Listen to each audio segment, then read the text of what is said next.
na ako. Wala akong mamerinda. Ayun! May tindahan! Ate, pabili nga po. Ano? Pabili nga po. Barbecue po. Ibang barbecue po. Tsaka squid ball. Ate, pabilisan po kasi gutom na gutom ako. Kanina pa akong hanap ng tindahan dito. Ikaw pa lang yung may tindahan dito. Sige po. Sige po.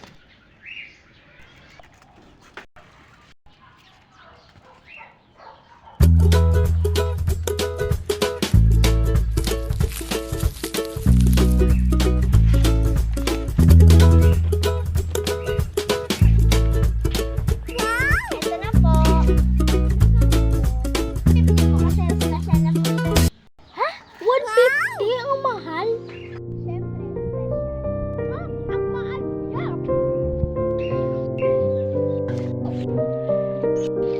handa siya sa akin. Naisahan ko yung babae.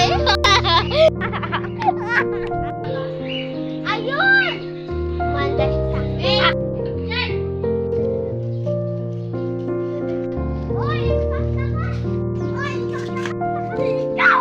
Kasi ang mga Anong tindahan? Ikaw ang pangit kasi hindi ka marunong magbayad ng wala kang respeto sa mahal! Wala ka na walang yaka ka? Ha? Buti nga sa'yo. Ganyan ang ugali mo eh. Ikaw ang walang respeto kasi tinulak mo ako tas walang mudo ka. Duh! Wala kang mudo kasi tinapit mo yung paninda ko. Okay nga yan sa'yo kasi bagay nga sa'yo kasi ang hirap-hirap mong kausapin.